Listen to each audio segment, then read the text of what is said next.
उमर इब्ने अब्दुल अजीज का दौर है और सुबह ईद होने वाली है, चांद हो चुका है, चांद हो चुका है, सुबह ईद होने वाली है। उमर इब्ने अब्दुल अजीज की बीवी कहती है देखो आपके पास भी कपड़े नहीं है पहनने को, मेरे पास भी नहीं है, हम और आप तो पुराने कपड़े पहन लेंगे, लेकिन बच्चा नए कपड़े की जिद कर रहा, बच्चे के लिए तो नया कपड़ा होना चाहिए, पड़ोस के बच्चे नए कपड़ा पहनेंगे और अमीरुल मोमिनीन का बेटा पुराने कपड़े। कहा मेरी बीवी बैतुल माल से मुझे इतनी तनख्वाह नहीं मिलती कि मैं उससे अपने बच्चे को नया कपड़ा पहना सकूं। बीवी ने कहा अमीरुल मोमिनीन ने 1 महीने की तनख्वाह एडवांस ले लीजिए, अगले महीने मत लीजिएगा। कहा बीवी मशवरा अच्छा दे रही हो, होता है कभी कभी लोग किसी के यहाँ काम करते हैं, साहब मेरी बीवी बीमार, 1 महीने की एडवांस तनख्वाह दे दो, हम धीरे धीरे कटा देंगे, कोई बुरी बात नहीं है अगर मालिक राजी हो जाए तो। अबू मूसा उमर इब्ने अब्दुल अजीज ने एक लेटर लिखा और अपने खादिम से कहा जाओ बैतुल माल के कैशियर से कहना ये लेटर दे देना, वो तुम्हें 1 महीने की तनख्वाह एडवांस दे देगा। अमीरुल मोमिनीन खुश थे, उमर इब्ने अब्दुल अजीज के 1 महीने की तनख्वाह एडवांस, और वो तो मेरा खादिम है, वो तो दे ही देगा, जब हमने ऑर्डर दे दिया लिख के दे दिया तो वो दे देगा। जैसे ये लेटर कैशियर के हाथ में आता है उसने पढ़ा खजांची ने, उसमें लिखा है कि कल ईद है, मेरे बच्चे के पास नए कपड़े नहीं है पहनने के लिए, लिहाजा मुझे 1 महीने की तनख्वाह एडवांस दे दो, अगले महीने मत देना, उस महीने के अंदर काट लेना। उस खजांची ने उस लेटर को पढ़ने के बाद अंदर जाकर उसी लेटर के पीछे कुछ लिख दिया और लिखने के बाद उसको लिफाफे में बंद करके क्या जाओ इसको दे देना उमर इब्ने अब्दुल अजीज को। कहा उन्होंने 1 महीने की तनख्वाह एडवांस मंगाई, कहा मैंने इसका जवाब दे दिया है, इसका जवाब वो पढ़ लेंगे, उसके बाद आप आना, अगर इसके बावजूद वो मंगाएंगे तनख्वाह मांगेंगे 1 महीने की तो मैं दे दूंगा, मैंने उसमें कुछ सवाल किया है। खादिम लिफाफा लेकर उमर इब्ने अब्दुल अजीज के पास पहुंचता है। उमर इब्ने अब्दुल अजीज ने कहा क्या उसने 1000 क्या उसने 1 महीने की तनख्वाह एडवांस नहीं दी? का पता नहीं, इस लिफाफे में कुछ रख दिया है। लिफाफा खोला तो क्या देखते हैं कि मेरे ही लिफाफे मेरे ही लेटर के पीछे कुछ और लिखा है। उसको पढ़ते हैं, उसमें लिखा हुआ है उमर इब्ने अब्दुल अजीज अमीरुल मोमिनीन, आपका हुक्म सराखों पर, आपको 1 महीने 5 महीने 6 महीने आप जितनी कहें उतनी तनख्वाह मैं देने के लिए आज़ाद हूँ, मैं देने के लिए तैयार हूँ। अमीरुल मोमिनीन आपने लिखा है कि मेरे बच्चे के पास नए कपड़े नहीं हैं पहनने के लिए, इसलिए मुझे 1 महीने की तनख्वाह एडवांस दे दो, अगले महीने काट लेना। लेकिन आपने ये नहीं लिखा अगले महीने तक अगर आप जिंदा न रहे, अगला महीना शुरू होने से पहले अगर आपका इंतकाल हो गया तो 1 महीना जो एडवांस तनख्वाह आपके पास जाएगी, इस तनख्वाह को वापस कौन करेगा? उसका जमानती कौन है? उस तनख्वाह को बैतुल माल में जमा कौन करेगा? काश ये वाक़यात मोदी ने पढ़े होते, ये वाक़यात योगी ने पढ़े होते तो उनको पता चलता कि इस्लामी हुक्मरानों की तारीख कैसी गुजरी है।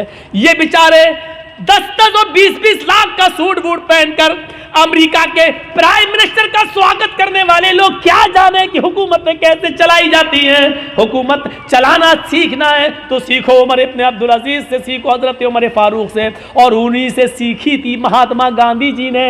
इसीलिए तो कहा था बापू ने कि अगर देश में खून खराबा बंद करना चाहते हो, अमन सुकून चाहते हो तो हजरत उमर फारूक जैसा कानून नाफिज कर दो, देश के अंदर खून खराबा बंद हो जाएगा। ये महात्मा गांधी ने जुमले कहे हैं, सत्य और अहिंसा के अंदर आज भी लिखे हुए हैं। मेरे भाइयों, आज सूरत हाल यह है कि विजय माल्या बाहर बैठा हुआ है, देश की ये सारी चीजें लेकर बाहर बैठा हुआ है। आज पूरे देश के गोदामों को अडानी और अंबानी के सुपुर्द कर दिया जा रहा है और देश का चौकीदार कुछ बोलने के लिए तैयार नहीं है। हजारों करोड़ की अफीम और गांजा और चर्स बंबई के एयरपोर्ट, बंबई के पोर्ट पर समंदर के ऊपर पकड़ी जा रही है, लेकिन मेरे भाइयों उसके मंगाने वाले को, उसके मालिक के को आज तक पूछने के लिए भी नहीं बुलाया जा रहा है। आज इस तरीके से हुकूमतें चल रही हैं। एक हुकूमत वो भी थी कि हजरत उमर फारूक का बेटा मुल्क के शाम के अंदर था और उसने रात के अंदर खजूर को रस को सड़ाया, निचोड़ा, वो नबीज बन गया। सुबह होते होते उसके अंदर नशा आ गया, उसको मालूम नहीं था और उसने नबीज पी ली। उमर फारूक के बेटे ने नबीज पी ली, शराब की एक किस्म है, उसको मालूम नहीं था कि ये सड़ चुकी है और इसमें नशा आ गया है। जब वो पी लिया तो उसमें नशा आ गया। मुल्क शाम के गवर्नर को पता चला, तो हजरत उमर फारूक के बेटे को बुलाया और 40 कोड़े लगवा दिए मुल्क शाम के अंदर। लेकिन मदीने में जब उमर फारूक को पता चला कि मेरा बेटे ने शराब पी ली और यह भी पता चला कि 40 कोड़े लग गए, लेकिन इसके बावजूद लेटर लिखा हमारे प्रयास को कि मेरे बेटे के लिए मैं घोड़ा भेज रहा हूं स्पेशल, उस घोड़े से मेरे बेटे को जल्दी वापस मदीने भेजा जाए। बेटा खुश था कि मेरे अब्बू ने कोई अर्जेंट काम के लिए बुलाया। जब हमारे प्रयास ने उस स्पेशल घोड़े से उमर फारूक के बेटे को भेजा, बेटा जब आया तो उसको उसकी मां से नहीं मिलने दिया, कहा इसको हिरासत में लो। हिरासत में ले लिया अपने लखते जिगर को, अपने बेटे को, और उसको कहा जल्लाद से कि कोड़े लगाओ, 40 कोड़े इसको मेरे सामने मारो। बेटा कहता है अमीरुल मोमिनीन, आए अब्बू जान, एक जुर्म की 2 बार सजा कैसे? 40 कोड़े की सजा तो मैंने मुल्क शाम में खा ली है, धोखे से नशे वाली चीज पी ली, इसके बावजूद मैंने 40 कोड़े वहां खा लिए, फिर यहां क्यों मारा जा रहा है? कहा पहला जल्लाद 10 कोड़े मारेगा, उसके बाद दूसरा मारेगा, क्योंकि 10 के बाद वो थक जाएगा, फिर जितनी जोर से मार पड़नी चाहिए उतनी जोर से मार नहीं पड़ेगी। 40 कोड़े दूसरे जल्लादों से पड़वाया। बेटा कहता रहा अब्बू जान, एक जुर्म की डबल सजा, ये बेइंसाफी है। हजरत उमर कहते रहे बेटे मुझे हमारे प्रयास पर भरोसा नहीं है, का अल्लाह की कसम उन्होंने कोड़े मारे लगवाए, हाँ मैं जानता हूं कोड़े लगवाए, लेकिन मेरा दिल कहता है कि हमारे प्रयास ने रियायत बरती होगी, जितनी जोर से कोड़े मारना चाहिए उतनी जोर से नहीं पड़े होंगे, इसलिए कि आप अमीरुल मोमिनीन के बेटे हैं, उमर फारूक के बेटे हैं, ये सोचकर जल्लादों ने हल्के हल्के कोड़े मारे होंगे। आज असली कोड़े अब पड़ेंगे तुम्हारे ऊपर।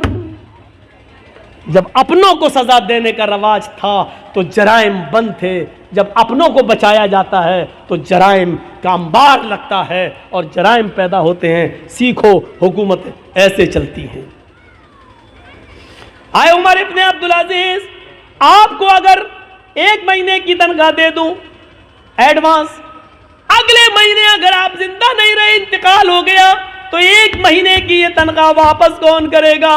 हजरत उमर इब्ने अब्दुल अजीज रोने लगे और अपनी बीवी से कहने लगे, बीवी, जिस अमीरुल मोमिनीन का कैशियर इतना ज्यादा अमानतदार हो, इतना ज्यादा अल्लाह से डरने वाला हो कि वो अपने अमीर को भी, अपने हाकिम को भी सवाल कर रहा हो, तो मुझे उम्मीद है कि इंशाअल्लाह 1 दिरहम की बेईमानी नहीं होगी। मेरा बच्चा कल पुराने कपड़े ही पहनेगा। 1 महीने की तनख्वाह में एडवांस नहीं लेंगे, क्योंकि हमें ये मालूम नहीं है कि अगले महीने हम जिंदा रहेंगे भी या नहीं रहेंगे। मेरे भाइयों, ये वाक़यात हमें झंझोड़ देते हैं, ये वाक़यात हमें झंझोड़ देते हैं अंदर से। वो कौन सा मंजर था? यही उमर इब्ने अब्दुल अजीज थे, जिनकी बीवी हामिला थी, पेट में बच्चा था, और आप जानते हैं डॉक्टर कहते हैं कि जिसके पेट में बच्चा हो उस औरत को खाते पीते रहना चाहिए, क्योंकि मां जो खाएगी वही बच्चे को बनेगा। लेकिन यहां 4 दिन से मां को कुछ नहीं मिला। डर हो गया कि ये बच्चा कहीं मर ना जाए पेट में। मां खाएगी तो बच्चे को लगेगा, जब मां ही भूखी है तो बच्चा तो वैसे ही मर जाएगा।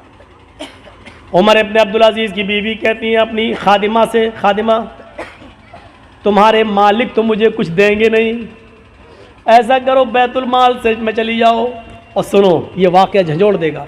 बैतुल माल में चली जाओ, 1 प्याला दूध वहाँ के खजानची से, कैशियर से ले आओ, देखो अगर मैंने दूध नहीं पिया, कुछ खाया नहीं, तो पेट का बच्चा मर जाएगा जो अमानत है। रात की तारीकी में खादिमा निकलती है और बैतुल माल के कैशियर से कहती है, बैतुल माल के खजानची से कहती है कि 1 प्याला दूध दे दो। हमारी मालिकन उमर इब्ने अब्दुल अजीज की बीवी को हमल है, पेट में बच्चा, 4 दिन से कुछ नहीं खाया, बच्चा कहीं भूख की वजह से मर न जाए।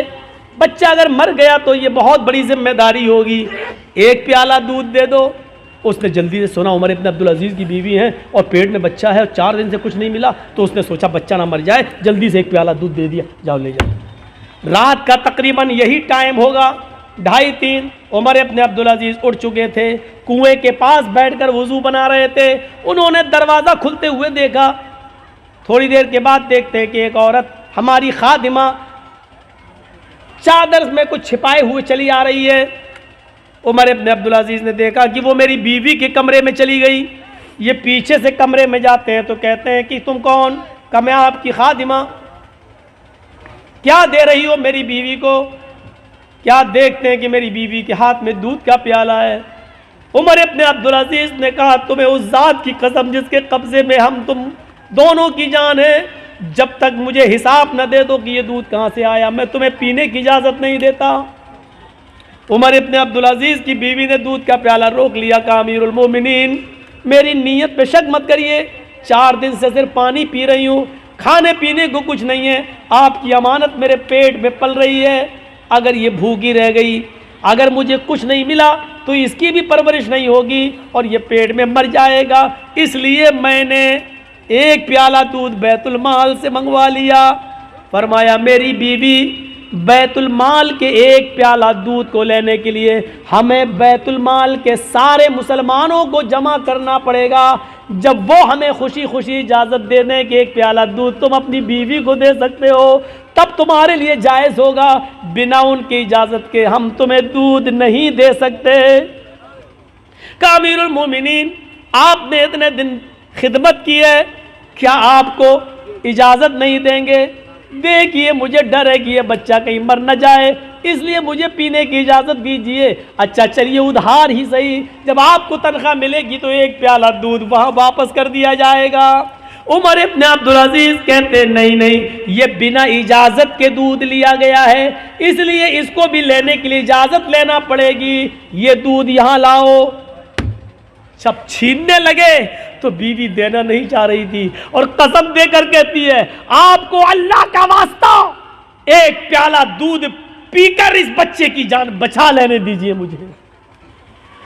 उमर इब्न अब्दुल अजीज ने दूध का प्याला छीनते ही, छीन कर दोनों हाथ उसके छोड़ दिए और छीन ही लिया और अपने हाथ में लेने के बाद कहा हरगिज़ नहीं।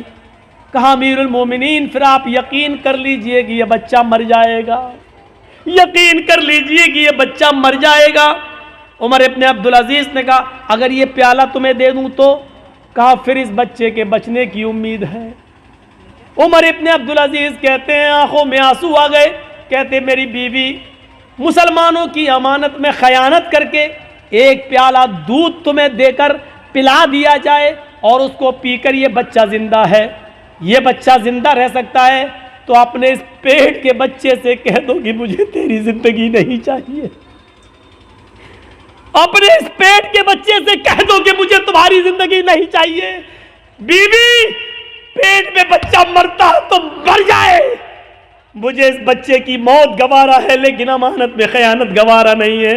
एक प्याला दूध की बेईमानी हमें कबूल नहीं है। गए और बैतुल माल में वो दूध जमा करके बैतुल माल के कैशियर को नौकरी से हटा दिया कि तुमने मेरी इजाज़त के बगैर ये दूध कैसे दिया। इन वाक़यात की रोशनी में हम कैसे लग रहे हैं, और इन वाक़यात की रोशनी में हम तो छोड़ो मोदी और योगी कैसे लग रहे हैं। इन वाक़यात की रोशनी में मेरे भाइयों हम सब तसव्वुर करें, हम सब देखें, हम सब सीखें, हम सब जानें।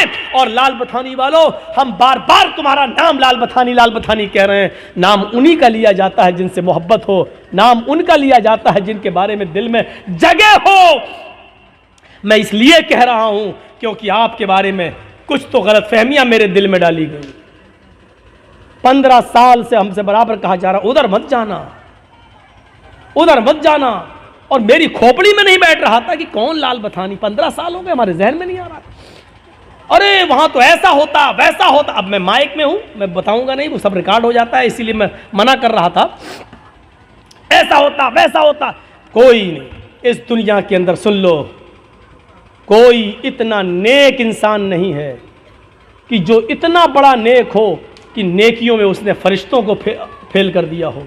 कोई इतना बड़ा नेक भी नहीं है कि उसकी इबादतें इतनी ज़्यादा हों कि उसने फरिश्तों को से आगे निकल गया हो। और इस दुनिया में कोई इतना गुनाहगार भी नहीं कि गुनाहों में उसने इबलीस से भी वो आगे बढ़ गया हो। सुन लो, हम और आप बीच में हैं, न तो इतने नेक हैं कि हम जिब्राइल को फेल कर दें, न इतने हम नेक हैं कि फरिश्तों की इबादत से बढ़ जाएं, न इतने बड़े हम गुनाहगार हैं कि हम इब्लीस को पीछे कर दें। इसीलिए फरमाया अल्लाह के रसूल ने, कुल्लु बनी आदम खत्ताऊन व खैरुल खत्ताईन तव्वाबून। हर इब्ने आदम से खता और गलती होती है, बेहतर गलती करने वाला और बेहतर गुनाहगार वो है गुनाह करके अपनी गलती की फौरन तौबा कर ले। जानबूझकर गुनाह नहीं, धोखे से गुनाह हो जाए तो अपनी गलती की फौरन तौबा कर ले और अपने रब को मना ले, अपने रब को राजी कर ले। लाल मथानी के लोगों, सुना है मैंने, अल्लाह करे कि ये चीज गलत हो, अल्लाह करे जिसने मुझे बताया हो ये चीज गलत साबित हो जाए।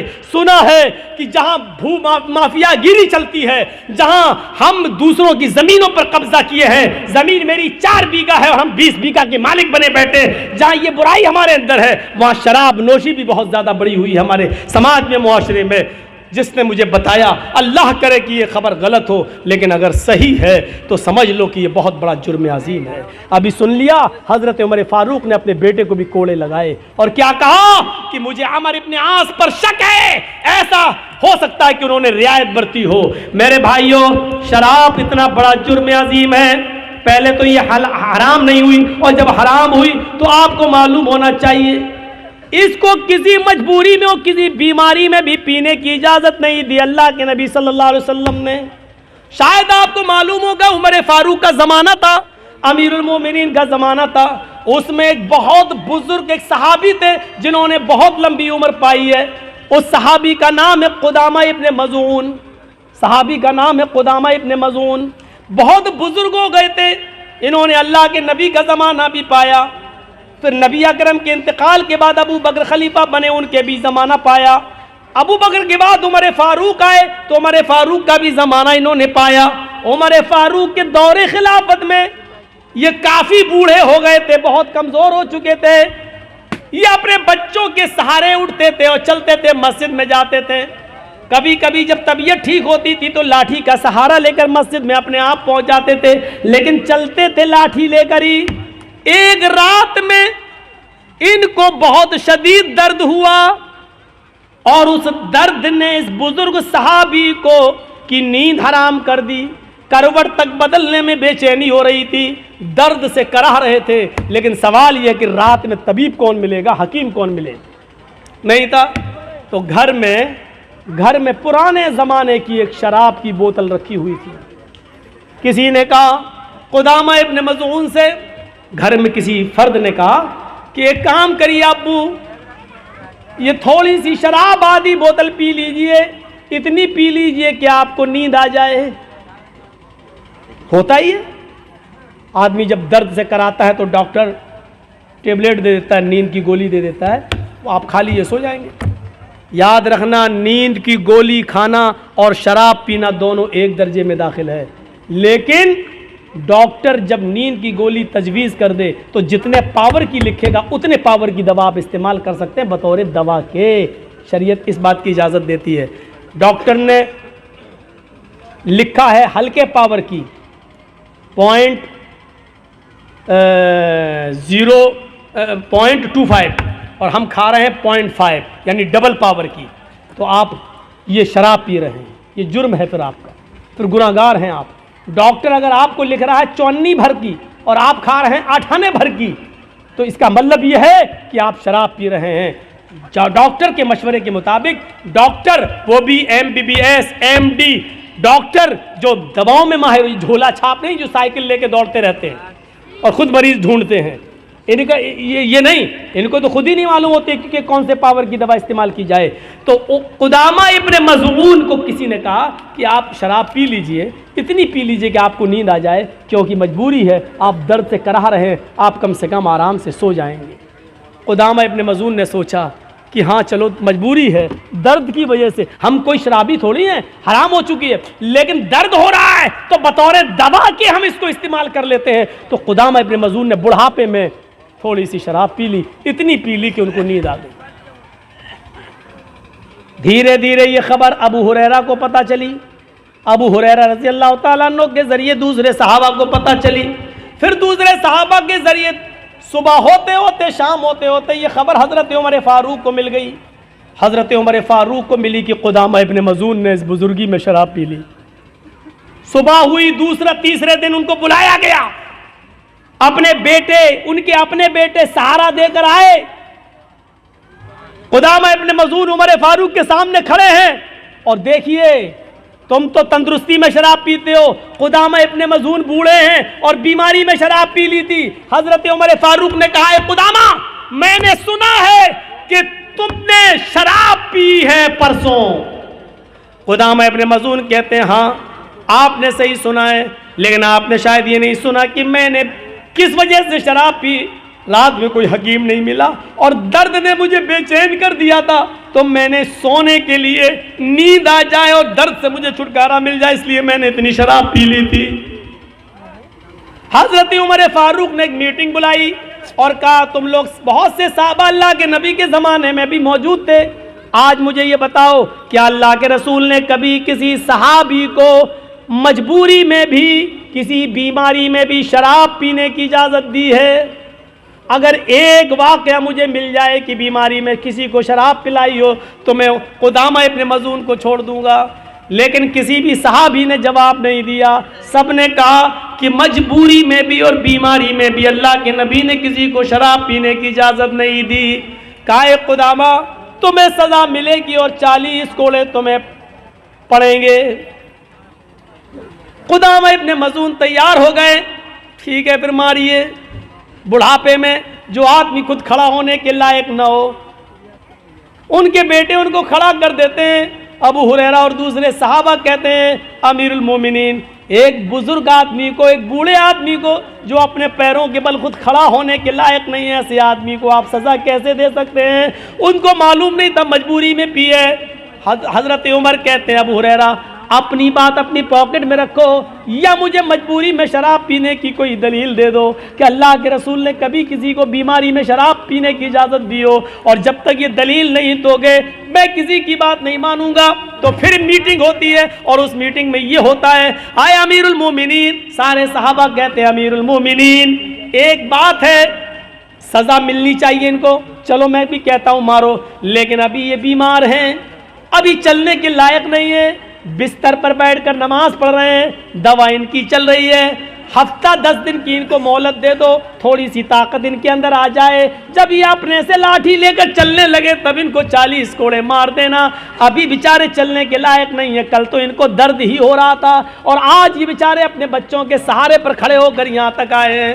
हजरत उमर फारूक ने कहा, सॉरी मैं तुम्हारी इस पेशकश को भी नहीं मान सकता। मान लो मैंने इनको 10 दिन की मोहलत दे दी, 15 दिन की मोहलत दे दी, एक मुजरिम मेरे सामने खड़ा है और मैंने उनको 20 दिन की 10 दिन की मोहलत दे दी, लेकिन उस मोहलत से पहले मैं ही इंतकाल कर जाऊं तो कल क़यामत के दिन मैं अपने रब को क्या जवाब दूंगा? जब मेरा रब कल मुझसे पूछेगा मुजरिम मिल गया था फिर तुमने सज़ा क्यों नहीं दी, उसकी सज़ा को मुलतवी क्यों कर दिया? ये सज़ा आज ही मिलेगी। और फिर हज़रत उमर फारूक ने 2 लोगों के सहारों पर हज़रत खुदामा इब्न मज़ून को खड़ा कर दिया और उसी बीमारी के अंदर उनको 40 कोड़े मारे गए। 40 कोड़े पड़ने के बाद खुदामा इब्न मज़ून की हड्डियां इतनी कमज़ोर हो गई कि फिर वो 1 साल, 1.5 साल, 2 साल जितने दिन जिंदा रहे फिर वो लैट्रीन बिस्तरी पे किया करते थे, फिर वो खाना बिस्तर पे खाया करते थे, फिर वो पूरी जिंदगी बिस्तर से उठ नहीं सके और मस्जिद में नमाज पढ़ने नहीं जा सके। उनकी फिर पूरी जिंदगी की नमाज मस्जिद के अंदर ही, घर के अंदर बिस्तर पे हुई और उनके घर वालों ने उनको उसी बिस्तर पर लैट्रिन कराई है, फिर उसी बिस्तर पर उनका इंतकाल होता है। ये सब कुछ बर्दाश्त कर लिया, लेकिन हजरत उमर फारूक ने उनकी सज़ा मुलतवी नहीं की।